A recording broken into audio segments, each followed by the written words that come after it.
Welcome students our YouTube channel Sharma economics classes. आज जो हम स्टडी करेंगे वो हमारा थर्ड चैप्टर है इकोनॉमिक्स का, मैक्रो इकोनॉमिक्स का थर्ड चैप्टर, जिसको जो नेम है हमारा national income and its related aggregates. अब जो नेशनल इनकम है उसके बारे में पढ़ेंगे और हमारे जो उससे रिलेटेड जो कंसेप्ट जो एग्रीगेट्स हैं, जो उससे जुड़ी हुई जो बातें हैं वो हम पढ़ेंगे इसके बारे में। उसके बाद नेक्स्ट चैप्टर जो है जो method of calculating national income, वो फोर्थ चैप्टर है, वो हम इनके बाद ही करेंगे। जो आज हमारी जो वीडियो है फर्स्ट है नेशनल इनकम के बारे में। अब उससे पहले नेशनल इनकम क्या होती है वो मैं इसके बारे में मीनिंग का पता करना है। National income first of all Hindi में अगर बात करें तो हमारे देश की इनकम, नेशनल मतलब कंट्री, जो हमारा जो देश है उसकी इनकम क्या है उसके बारे में हमें स्टडी करना है। अब इससे एक जो हम बेसिक सी डेफिनेशन है, मीनिंग है, जो हमारी बुक में भी सभी मोस्टली वही मिलेगी और हम भी वही बताएंगे। क्या होता है कि national income is the some total of factor income, some total of factor income earned by normal resident during the period of an accounting year. अभी आपको जो क्लियर करने वाली बात यह है कि हम जब भी हमारे देश की इनकम की बात करेंगे तो हर एक साल की इनकम कैलकुलेट करेंगे। कोई ना कोई एक साल या कोई ऐसा पीरियड हम लेके चलेंगे कि उसी पीरियड की पार्टिकुलर हम जो इनकम कैलकुलेट करेंगे। स्पेसिफाइड कोई पीरियड होगा और जो स्पेसिफाइड पीरियड जो होता है उसको हम जो नॉर्मली काउंट करते हैं वो हमारा 1 ईयर का लेके चलते हैं। 1 ईयर या तो हमारा जो कैलेंडर ईयर लेके चलते हैं या फिर हमारा जो है हमारा जो अकाउंटिंग ईयर लेके चलते हैं। कैलेंडर ईयर जो होता है वो हमारा होता है 1 जनवरी टू 31 दिसंबर, और जो अकाउंटिंग ईयर जो हम बोलते हैं जिसको हम फाइनेंशियल ईयर भी बोल सकते हैं वो हमारा होता है 1 अप्रैल टू 31 मार्च। नॉर्मली जो हम ये लिखते हैं इसी की जो हम जो है कैलकुलेट करते हैं कितनी हमारे देश की जो है इनकम होती है। और जो नेशनल इनकम जो हमारे देश की होती है वो यूं होता है कि हमारे देश में जितनी भी जो इनकम होती है उसको टोटल करें किस कौन सी इनकम, जो फैक्ट्री इनकम जो होती है हमारे देश की वो जितनी भी है उसको अगर हम सम टोटल कर देते हैं उसका, तो उस इनकम को हम अपने देश की नेशनल इनकम कह सकते हैं। अब सम टोटल कौन सी इनकम का, जो हमारे देश में जो नॉर्मल रेजिडेंट कोई व्यक्ति होता है, नॉर्मल रेजिडेंट मतलब जो भी हमारे देश में रहता है, नॉर्मली जो रेजाइड करता है, जो हमारे देश में नॉर्मली रहता है, उस व्यक्ति की अगर फैक्टर इनकम सारे व्यक्तियों को मतलब हमारे देश में टोटल 135 करोड़ जो भी पॉपुलेशन है सभी की अगर हम फैक्टर इनकम कैलकुलेट करते हैं तो उस इनकम को हम देश की इनकम बोल सकते हैं, नेशनल इनकम कह सकते हैं। अब देखो यहाँ जो ये हमारा डेफिनेशन है, मीनिंग है नेशनल इनकम का, ये दो पॉइंट हमारे दो व्यू पॉइंट देता है, दो फैक्टर जो हमारे बताता है क्या जो स्पेसिफाइड करते हैं वो क्या है। फर्स्ट है हमारा फैक्टर इनकम और सेकंड जो हमने बताया वो नॉर्मल रेजिडेंट। अब देखो फैक्टर इनकम क्या होता है, देखो हमारे पास जो इनकम होती है ना वो दो तरह की होती है। एक तो हमारी फैक्टर इनकम होती है और एक हमारी जो है ट्रांसफर इनकम होती है। फैक्टर इनकम और ट्रांसफर इनकम क्या होती है, सबसे पहले जो समझनी है आपने बात वो क्या समझनी है, हमारे हमारे 4 फैक्टर होते हैं जो हमारे प्रोडक्शन में हमारी हेल्प करते हैं, जिसको हमने नाम दे दिया फैक्टर ऑफ प्रोडक्शन।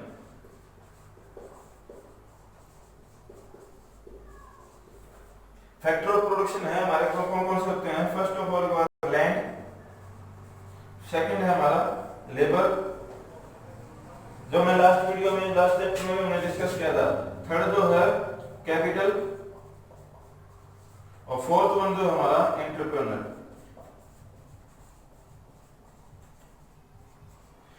चार जो है हमारे फैक्टर ऑफ प्रोडक्शन होते हैं। ये जो फैक्टर प्रोडक्शन है इनको कोई भी प्रोड्यूसर है, प्रोड्यूसिंग यूनिट है, इनको कोई ना कोई पेमेंट करता है और जो वो प्रोड्यूसर के द्वारा जो पेमेंट जो की जाती है उसको हमने क्या बोल दिया, factor income. Factor income is that income, या फिर यूं बोल सकते हैं कि फैक्टर इनकम जो the payment made by producers to the factors या to the households for using their factor services. फिर से सुनो, the payment made by producing units to the household for using their producing units या factor services is called factor income. First of all हमें क्या देखना है कि हमारे पास जो फैक्टर इनकम क्या होती है, जो कोई प्रोड्यूसर है किसी फैक्टर सर्विसेज के बदले में जो हाउस होल्ड को जो पेमेंट करता है वो हमारी जो फैक्टर इनकम कहलाती है। क्या क्या होती है, जो लैंड के बदले जो हमें मिलेगा वो मिलेगा हमें रेंट, ये पेमेंट करेगा कोई बिजनेसमैन। जो लेबर है उसको क्या मिलेगी, वेजेज मिलेगी, वेजेज। और जो कैपिटल है उसको जो मिलेगा हमें वो इंटरेस्ट मिलेगा। अब जो एंटरप्रेन्योर है उसको भी मतलब प्रॉफिट का पार्ट मिलेगा। ये जो है ये कोई भी प्रोड्यूसिंग यूनिट जो है पेमेंट करती है किसी भी हाउस होल्ड को, मतलब हाउस होल्ड को पेमेंट करते हैं किसके वजह, for using there factory services. इसको हमने नाम दे दिया फैक्ट्री इनकम, और जो सम टोटल कर देते हैं हमारे फैक्ट्री इनकम का तो उसको हम क्या बोल देते हैं, नेशनल इनकम। अब किसकी नेशनल, कौन सी फैक्ट्री में, ये जो फैक्ट्री इनकम जो होगी वो हम काम करेंगे सिर्फ और सिर्फ किसका, नॉर्मल रेजिडेंट का। अब जो सेकंड पॉइंट जो आता है हमारा, सेकंड पॉइंट जो काउंट होता है वो होता है नॉर्मल रेजिडेंट। यहाँ इसको रफ कर देते हैं। जो फर्स्ट पॉइंट हमने डिस्कस किया वो हमारा फर्स्ट आता है हमारा फैक्ट्री इनकम, और दूसरा जो है हमारा सेकंड पॉइंट जो है वो हमारा है नॉर्मल रेजिडेंट। अब जो है नॉर्मल रेजिडेंट क्या है कि कोई भी व्यक्ति जो नॉर्मली इंडिया में रहता हो। अब नॉर्मली इंडिया में कौन रहेगा, अब जो नॉर्मल रेजिडेंट के रहते हैं फर्स्ट पॉइंट आएगा the person who normally resides in India and whose economic interest is in concerned that country, who normally resides in India। India का नॉर्मल रेजिडेंट कौन कहलाएगा। अब सेकंड जो है whose economic interest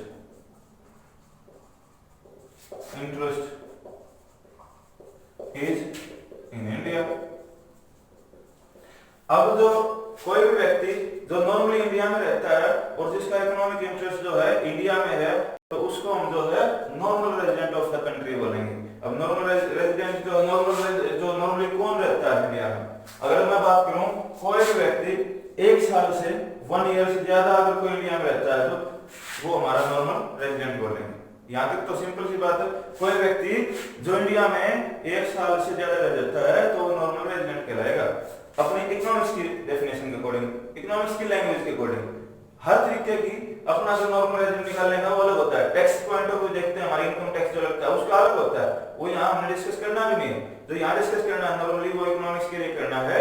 और हमने क्यों करना है, क्योंकि हमने फैक्ट्री इनकम निकालनी है, और फैक्ट्री इनकम जो निकालनी है वो सम टोटल करेंगे तो नेशनल इनकम निकलेगी, और फैक्ट्री इनकम जो निकालनी है वो हमने निकालनी है सिर्फ और सिर्फ नॉर्मल रेजिडेंट की। अब नॉर्मल रेजिडेंट जो कि 1 साल से ज्यादा या 1 ईयर से ज्यादा जो हमारे देश में रहता है उसको हम नॉर्मल रेजिडेंट बोलेंगे, उसका नॉर्मल रेजिडेंट बोलेंगे। और दूसरा जो कंसेप्ट आता है वो हमारा इकोनॉमिक इंटरेस्ट चेक करते हैं।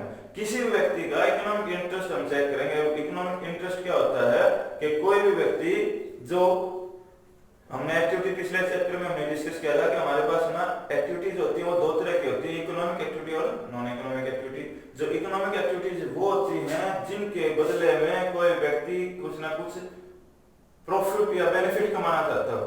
कोई भी ऐसे लाइक हम बात करते हैं production, consumption, distribution, investment, saving, ये हमने डिस्कस किया था। ये सारे हमारी इकोनॉमिक एक्टिविटी। और नॉन इकोनॉमिक एक्टिविटी क्या होती हैं, जो कि हमारी मतलब ऐसी एक्टिविटी जिनके बदले हमारी मेंटल शांति मिले, पीस मिले, सेटिस्फैक्शन मिले और नथिंग एल्स, हमें पैसा कुछ भी नहीं मिलेगा, बेनिफिट कोई भी नहीं होगा, वो हमारी क्या है, नॉन इकोनॉमिक एक्टिविटी है। अब हमने बात करनी है कि हमारा इकोनॉमिक इंटरेस्ट। इकोनॉमिक इंटरेस्ट मतलब कोई ना कोई ऐसी एक्टिविटी जिनको हम इकोनॉमिक एक्टिविटी कहते हैं वो हमारी इंडिया में ही करता हो।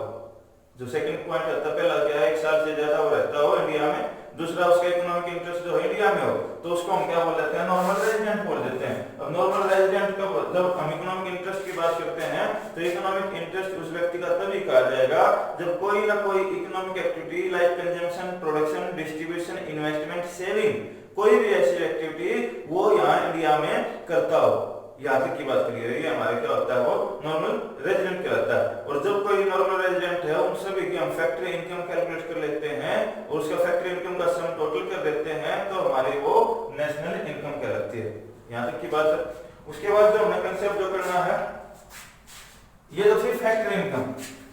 फैक्ट्री इनकम दूसरी मैंने बताया कि हमारे पास है इनकम जो है 2 तरह की बताई थी।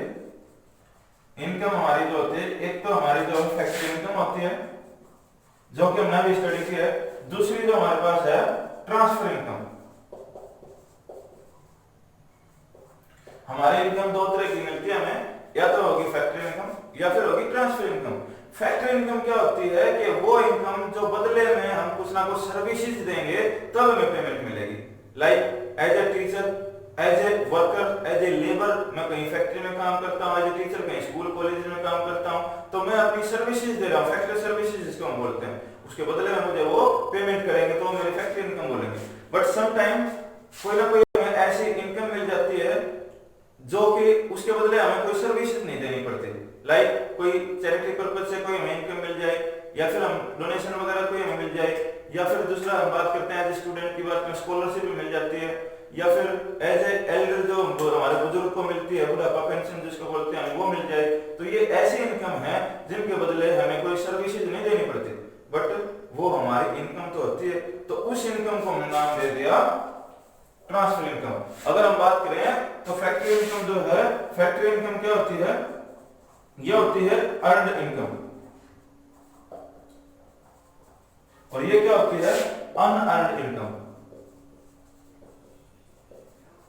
वो इनकम जिसके बदले में हमें कोई सर्विसेज ना देने पड़े, फ्री ऑफ कॉस्ट हमें मिलती है, लाइक वो जो इनकम जिसको चैरिटी डोनेशन या फिर जो है फ्री ऑफ कॉस्ट हमें मिलती है, वो हमारी ट्रांसफर इनकम कहलाती है।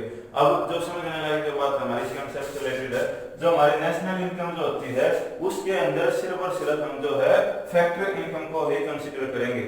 जब हम सम टोटल करेंगे तो वो हमने किया किसका फैक्ट्री इनकम का, ट्रांसफर इनकम को हमने कैलकुलेट नहीं करना है, क्योंकि ये हमारी किसी फैक्टर के बदले में, सर्विसेज के बदले में हमें नहीं मिली है। यहाँ तक क्लियर।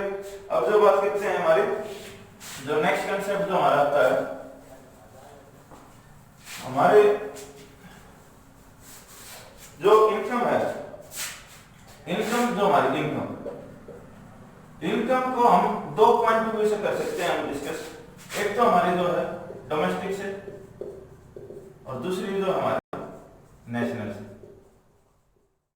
जो ये डोमेस्टिक और नेशनल कंसेप्ट है, ये क्या होता है, देखो अभी हमने डिस्कस की थी कि नेशनल इनकम क्या होती है, जो फैक्ट्री इनकम है वो उसका सम टोटल करेंगे तो वो हमारी जो है नेशनल इनकम कहलाती है। बट यहाँ अब इनकम के हम दो पॉइंट ऑफ व्यू से, दो कंसेप्ट से हम इनकम नेशनल के जो इनकम के हमारे इनकम के दो कंसेप्ट होते हैं, जिसको हम डोमेस्टिक कंसेप्ट भी बोल देते हैं, नेशनल कंसेप्ट भी। अब ये कैसे होता है डोमेस्टिक कंसेप्ट और ये नेशनल कंसेप्ट। अगर हम इकोनॉमिक्स में अपने जो है इनकम को डोमेस्टिक पॉइंट ऑफ व्यू से अगर डिस्कस करेंगे तो डोमेस्टिक इनकम कहलाती है, अगर नेशनल पॉइंट ऑफ व्यू से डिस्कस करेंगे तो नेशनल इनकम कहलाती है। अब कैसे डोमेस्टिक क्या होती है, देखो हमारे पास मैंने डिस्कस किया था जो हमारी फैक्ट्री इनकम होती है वो सेम रहेगी, चार फैक्टर होंगे हमारे, लैंड, लेबर, कैपिटल, एंटरप्रेन्योर। इन चारों से जो हमें मिलेगी इनकम, लैंड, लेबर, कैपिटल और एंटरप्रेन्योर, वो कहीं भी हम यूज कर सकते हैं डोमेस्टिक पॉइंट ऑफ व्यू से और जो हमारे नेशनल पॉइंट ऑफ व्यू से। यहाँ जो वर्ड डोमेस्टिक और नेशनल को जो आपको सेग्रीगेट करेगा, जो डिफरेंशिएट करेगा, वो वर्ड है हमारा टेरिटरी वर्ड। हमारी अगर हम बात करते हैं नेशनल इनकम की, नेशनल इनकम में मैंने एक बात बोली थी कि जो सम टोटल करेंगे factory income of normal resident during an accounting year, वो मतलब इतना ही बता हमने, जो हमारा अकाउंटिंग ईयर में सम टोटल जो कितना भी हमारे फैक्ट्री इनकम होगा टोटल करना। अब ये तो नहीं बता कि नॉर्मल रेजिडेंट ने वो इनकम कहां से कमाई है, अपने देश में कमाई है, देश से बाहर से कमाई है। अब जो कंसेप्ट आएगा जो डोमेस्टिक और नेशनल का, वो आपको ये बताएगा कि हमें डोमेस्टिक में जो इनकम कैलकुलेट करनी है वो सिर्फ और सिर्फ जो नॉर्मल रेजिडेंट है वो अपने देश के अंदर कितनी इनकम कमाता है वो हमने लेके चलना है, और जो नेशनल इनकम के अंदर जो हमें क्या ऐड करना है वो हमने ऐड करना है कि हमारा जो नॉर्मल रेजिडेंट है उसने देश के बाहर से या देश के अंदर से कहीं से भी कितनी इनकम कमाई है उसका सारे का टोटल करना है। अब देखते हैं क्या है कि जो हमारे जो नॉर्मल रेजिडेंट है, नॉर्मल रेजिडेंट जो सम टोटल करते हैं, सम total of factory income earn by normal resident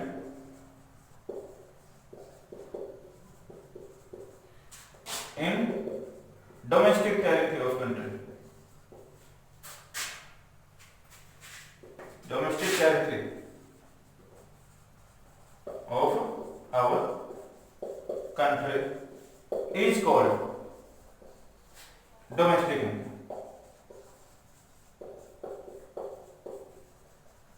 क्या होता है देश में कुछ एक व्यक्ति ऐसे होते हैं कि कोई बाहर से अमेरिका में गया, जैसे राम है, राम अमेरिका से कमा के लेके आता कुछ पैसे, एक अमेरिका कोई पर्सन है, सोन इंडिया में आके कमाता पैसे। तो हमने क्या करना है, जो हमारे देश में कमाते हैं उन लोगों को ही यहाँ कैलकुलेट करना है। राम अगर अमेरिका से कमा के लेके आता है, उन पैसों को हमने फिलहाल नहीं ऐड करना। हमने क्या करना है, सिर्फ और सिर्फ हमारे इंडिया में किसी व्यक्ति ने कितना पैसा कमाया है उसको हमने ऐड करना, सम टोटल करना। और सभी व्यक्तियों का जो फैक्ट्री इनकम जो इंडिया से कमाई है उन सभी को अगर हम टोटल कर लेते हैं तो वो हमारी डोमेस्टिक इनकम कहलाती है। एक रेजिडेंट, जो नॉर्मल रेजिडेंट जिसको मैंने बोला, नॉर्मल रेजिडेंट के द्वारा हमारी जो डोमेस्टिक टेरिटरी है उसके अंदर कितना जो उसने फैक्ट्री इनकम कमाई है उसका सम टोटल कर देते हैं तो वो हमारी डोमेस्टिक इनकम कहलाती है। अब एक चीज जो यहाँ सीखने वाली जो बात आती है आपके लिए, टेरिटरी वर्ड यूज किया मैंने। टेरिटरी मतलब हमारा एरिया। अगर हम नॉर्मल बात करें तो हम टेरिटरी के वर्ड मतलब पॉलिटिकल टेरिटरी की बात करते हैं। नॉर्मली अगर टेरिटरी का मतलब समझते हैं तो हमारा कंट्री, जो हमारी कंट्री की बाउंड्री, जो बॉर्डर्स होते हैं ना, उनके अंदर जो हमारे देश का एरिया होता है उसकी बात करेंगे। बट नहीं, हम जो इकोनॉमिक्स में अगर बात करेंगे तो इकोनॉमिक्स के पॉइंट ऑफ व्यू से हम टेरिटरी लेके चलेंगे तो हम क्या कहेंगे कि हमारी कंट्री का वो एरिया जहां हमारे जो factor of production, land, labour, capital, या मतलब जो हमारे कैपिटल और जो पर्सन दो ही हैं जो घूमने लायक तो हैं, जो फैक्टर ऑफ प्रोडक्शन जो हमारे कैपिटल और जो पर्सन फ्रीली मूव कर सकें उसको हम अपने टेरिटरी बोलेंगे। क्या बताएं, इकोनॉमिक्स के पॉइंट ऑफ व्यू से बताएंगे तो वो एरिया हमारे देश का जहां हमारे फैक्टर और पर्संस और कैपिटल फ्रीली मूव कर सके, फ्रीली मूवमेंट कर सके, उसको हम जो है डोमेस्टिक टेरिटरी बोलेंगे। अब हमारी अगर मैं बात करता हूं, कोई ऐसा ऑफिस हमारे इंडिया में सिचुएटेड है, एम्बेसी ऑफिस जिसको बोलते हैं, पाकिस्तान का या अमेरिका का, क्या हम उसके अंदर फ्रीली मूव कर सकते हैं? बिल्कुल भी नहीं। हमारे देश में अगर एम्बेसी ऑफिस है अमेरिका का, एम्बेसी ऑफिस क्या होता है, हमारे जो दूसरी देश है ना, उस देश के साथ हमारा देश जो बातचीत करता है तो वो कुछ ना कुछ ambassador, visa point of view से बात कर लो, वीजा जहां बनता है वो एम्बेसी ऑफिस होते हैं। हमारे यहाँ किसी दूसरी कंट्री का ऑफिस होता है, सेम ऐसे ही हमारे ऑफिस दूसरी कंट्रीज में मिलेंगे। तो हमारे देश में अगर अमेरिका का कोई एम्बेसी ऑफिस है तो हम वहां नहीं जा सकते, तो वो हमारी टेरिटरी से बाहर होगा। बेशक हमारी कंट्री में है बट वो हमारी टेरिटरी में काउंट नहीं करेंगे as a economics point of view से। अगर बात करते हैं अमेरिका की, हमारा एम्बेसी ऑफिस अमेरिका में है, क्या हम वहां जा सकते हैं? बिल्कुल, ऑफ कोर्स। अगर हम अपने एम्बेसी ऑफिस में अमेरिका में जा सकते हैं तो वो हमारे टेरिटरी में काउंट होता है। इसलिए इसने कहा है कि according to economic point of view जो हम टेरिटरी काउंट करते हैं वो एरिया काउंट करेंगे जहां पे हमारे कैपिटल और पर्सन फ्रीली मूवमेंट कर सकें, उसको हमने जो है टेरिटरी यूज किया है। अब बात करते हैं टेरिटरी की। हमारी जो डोमेस्टिक टेरिटरी मतलब हमारे इंडिया में जो हमारी जगह है वो, प्लस जो दूसरे देशों में जो हमारे एम्बेसी ऑफिस है वो, यहाँ से अगर कोई पर्सन कोई भी इनकम कमा के लेके आता है तो उस सारी इनकम का टोटल करेंगे तो उस इनकम को हम बोल देते हैं डोमेस्टिक इनकम। नेक्स्ट बात आती है नेशनल इनकम। नेशनल इनकम के अंदर हमने ये नहीं देखना कि हमारे जो नॉर्मल रेजिडेंट है उसने कहां से पैसा कमाया है, उसको हमने ये देखना कि हमारे पास टोटल इनकम क्या है। उसने चाहे हमारी इकोनॉमी के टेरिटरी के अंदर की बात की हो, हमारे देश की बात की हो, चाहे हमारे देश से बाहर कितना ही कहीं से भी नॉर्मल रेजिडेंट के द्वारा कोई भी पैसा कमाया गया है उस सारे का हम टोटल करेंगे तो उसको हम बोल देते हैं नेशनल इनकम। नेशनल इनकम, ठीक है, डोमेस्टिक इनकम और नेशनल इनकम। क्या संदेश? Sum total of factory income earned by normal resident in a domestic territory of a country is called domestic income. Same ऐसे ही sum total of factory income earned by normal resident in national boundary the national territory of या rest of the world, पूरे देश में कहीं से भी उसने कोई भी पैसा कमाया है तो उसको हमने क्या नाम दे दिया? National income. अब देखो यहाँ जो आपकी बात जो आती है, यहाँ आती है कन्वर्ट करने की। जो डोमेस्टिक इनकम है, डोमेस्टिक इनकम को हम कन्वर्ट कर सकते हैं नेशनल इनकम के अंदर। वो कैसे? देखो, अब हमने बात की, एक व्यक्ति है, एक पर्सन है राम। राम जो है अर्न करके आया पैसे कहां से? अमेरिका से। अमेरिका से हमारे पास क्या हुई? रिसीव्स, पैसे आए हमारे पास।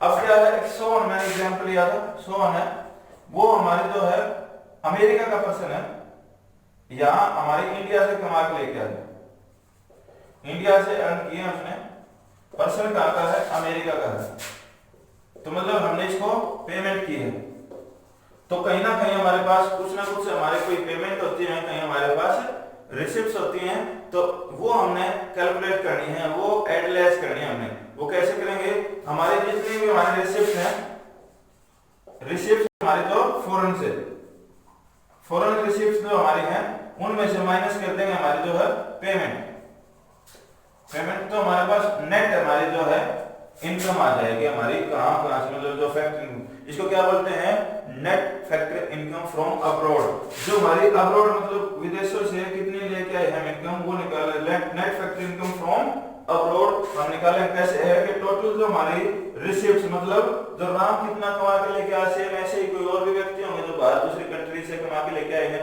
तो टोटल हमारे पास कितनी रिसिप्ट्स हैं उनको टोटल कर लेते हैं, मान लेते हैं कि हमारे पास 100 टोटल रिसिप्ट्स आई हैं, और फिर हमने कितनी पेमेंट्स हमारी कंट्री से बाहर की हैं, मतलब कोई बाहर के फॉरेनर्स जो हमारे यहाँ से कमा के लेके गए हैं उनकी कितनी हमने पेमेंट की, हमारे देश से कितना पैसा बाहर गया है, उसका भी हम टोटल करेंगे। ये अगर बात करते हैं हमारे पास 50 होगी, तो ये हमने क्या कर लेते हैं 100 हमारी रिसिप्ट्स माइनस पेमेंट हम कर लेते हैं 50, तो हमारे पास जो 50 बच जाती है वो क्या आ जाती है, net factor income from abroad, ये हमने कैलकुलेट कर लिया। जैसे ही हम बात करते हैं नेट फैक्टर इनकम हमारे पास निकल आती है, तो हम क्या करते हैं, जो हमारे डोमेस्टिक इनकम होती है ना, डोमेस्टिक इनकम उसके अंदर नेट फैक्टर इनकम जोड़ देते हैं, NFI, तो हमारी जो है नेशनल इनकम निकल आती है, नेशनल इनकम निकलाती है। ये हमारा कंसेप्ट हमने आज क्या पढ़ा अभी तक, नेशनल इनकम क्या होती है, नेशनल इनकम के बाद किस किस की जो इनकम जो नॉर्मल रेजिडेंट होएगा और इकोनॉमिक इंटरेस्ट उसके बारे में उसके स्टडी किया। फिर हमारा जो होता है के अंदर के हमारे जो इनकम है उसके दो पॉइंट है, दो कंसेप्ट है, जिसको हम डोमेस्टिक कंसेप्ट और नेशनल कंसेप्ट हम बोल सकते हैं।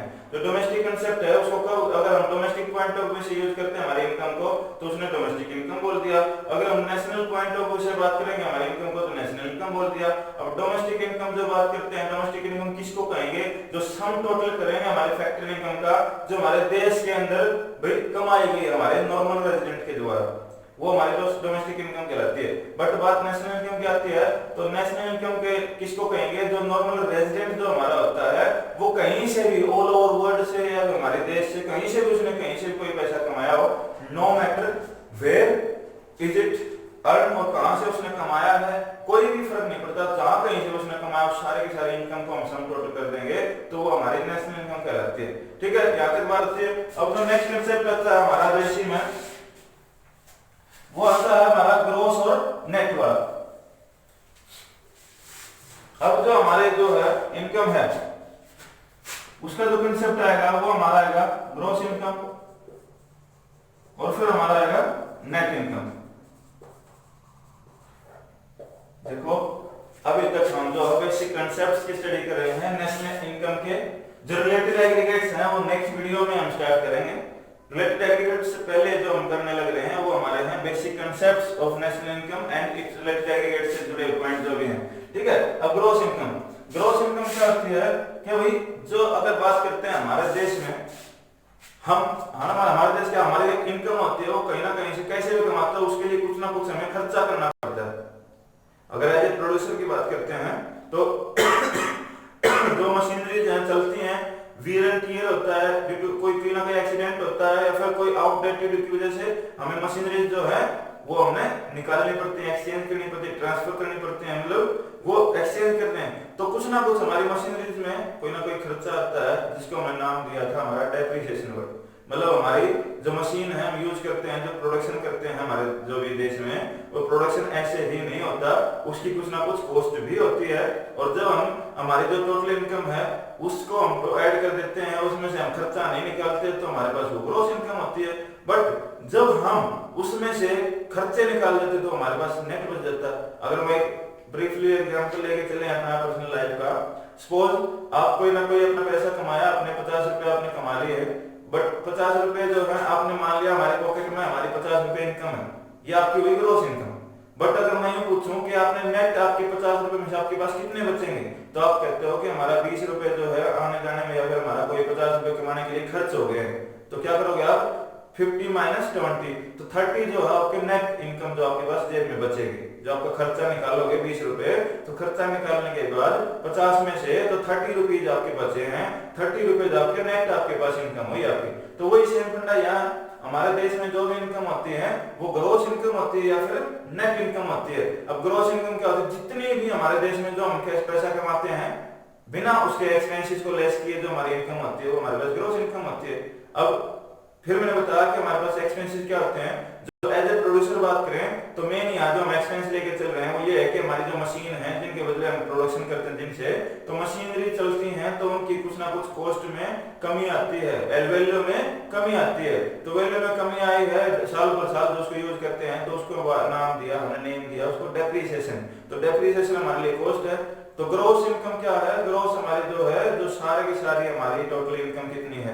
अगर हम नेट निकालें तो नेट में क्या माइनस कर दो डेप्रिसिएशन, निकालते हैं अभी। ग्रोस इनकम क्या है, जो है सम टोटल कर देते हैं इनकम, हमारे देश की इनकम ऑफ आवर इनकम, अपनी लैंग्वेज में समझते हैं। उसके बाद नेट क्या है, जो है ग्रोस इनकम है उसमें से डेप्रिसिएशन अगर लेस कर देते हैं तो हमारे जो है नेट इनकम मिल जाती है। यही है आज के लिए ब्रीफली इसका यही इंट्रोडक्शन करना है, यही पढ़ना है। नेक्स्ट वीडियो में हम इसका जो है अच्छे से इसको स्टडी करेंगे और जो इससे आगे जो रिलेटेड एग्रीगेट्स हैं वो भी हम स्टडी करेंगे। आज की वीडियो काफी लंबी हो गई है, थैंक यू। अब अगर आपको वीडियो अच्छी लगी है तो इसको लाइक करें, शेयर करें, सब्सक्राइब करें और कमेंट कीजिए और हमारे जो है